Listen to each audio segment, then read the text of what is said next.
Fact check आपके सामने एक वीडियो टेस्टिमोनियल है, क्योंकि जहाँ पर पेशेंट को रिकवरी हुई है तो पहले आप उसको जानिए कि उनको रिकवरी हुई है या नहीं हुई है। क्योंकि बेसिकली क्या होता है, वेरिकोसील में बहुत अलग अलग डाउट्स होते हैं। डाउट्स ऐसे कि जहाँ पर पेशेंट 6 महीने ट्रीटमेंट लिया और उसके बाद वो रिवर्स घूम के दोबारा यहाँ पर आ रहा है कि उसको उम्मीद है कि यहाँ पर रिकवरी मिल जाएगी, क्योंकि उन्होंने 4-5 जगह और जगह जाकर देख भी लिया। मैं इसलिए नहीं कह रहा क्योंकि ये हमारा एक काम है, बट मैं इसलिए बताने की कोशिश कर रहा हूँ कि कहीं पर भी अगर आपको रिकवरी मिल रही है एज एन आपके वेरिकोसील में, दैट्स अ ग्रेट थिंग।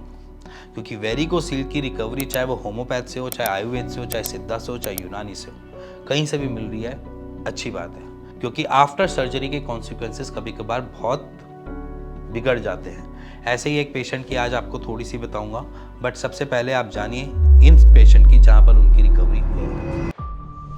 नमस्कार, मुझे वेरिकोसिल डिटेक्ट हुआ था, ग्रेड 3 डिटेक्ट हुआ था। मैं यूट्यूब पे देख के हिमांशु दवान का सर्जरी का यूट्यूब पे वीडियो देख के उनको हेल्थ को कांटेक्ट किया, सीरियस को। 2 महीने से उनका टैबलेट ले रहा हूँ। ग्रेड 3 से मेरा अभी ग्रेड 1 हो गया है।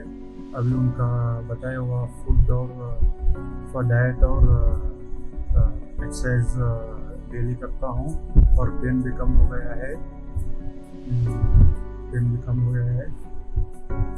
उनका टीम हर हफ्ते मुझे फॉलो अप करती है और टैबलेट्स का रिजल्ट अच्छा है। सो इस स्टोरी या इस दास्तान में बेसिकली दिक्कत क्या थी? दिक्कत कुछ नहीं थी, वेरिकोसील था, नॉर्मल था, बायलेटरल वेरिकोसील था। एक जगह 3rd ग्रेड आ रहा था और एक जगह आपका 2nd ग्रेड आ रहा था।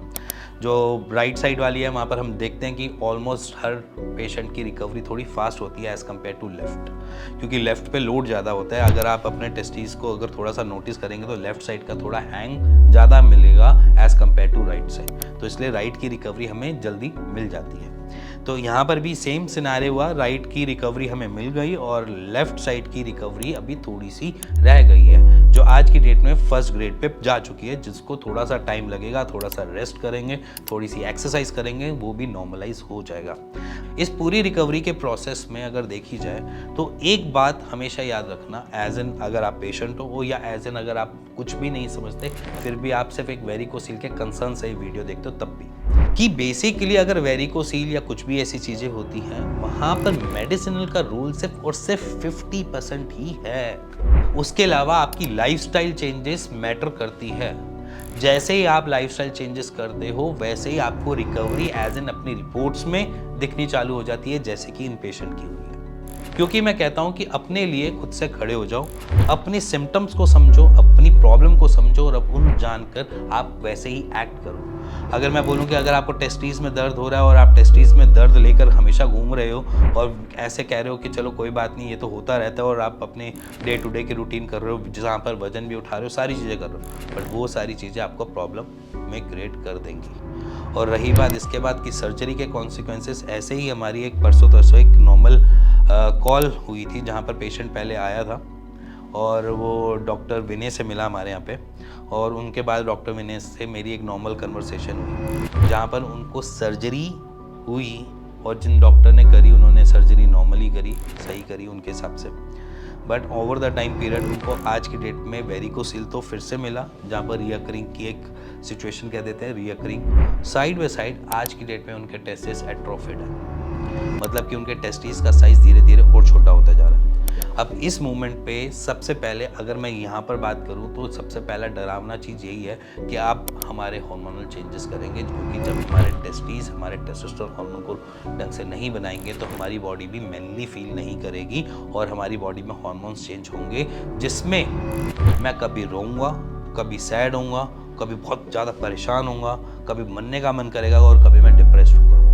ये सारी चीज़ें चालू होंगी और जब ये बॉडी में चालू होंगी तो सब कुछ बेकार लगने लग जाता है, चिड़चिड़ापन आने लग जाता है और परेशानियाँ ही परेशानियाँ सी लगती हैं, तो बॉडी कभी भी मैन या मेल रिफॉर्म में नहीं परफॉर्म करेगी। सो इसीलिए मैं कहता हूँ कि अगर आप कहीं से भी अगर सर्जरी भी करवा रहे हैं तो प्लीज़ अपने आसपास किसी क्वालिफाइड डॉक्टर जिन्होंने एक्चुअली में वेरिकोसील की सर्जरी कर रखी हो उन्हीं से ही करवाना, क्योंकि ओवर द टाइम पीरियड जब ऐसी चीज़ें सामने आती हैं तो हमें भी डर लगता है कि ये वाले केसेस कैसे निपटेंगे।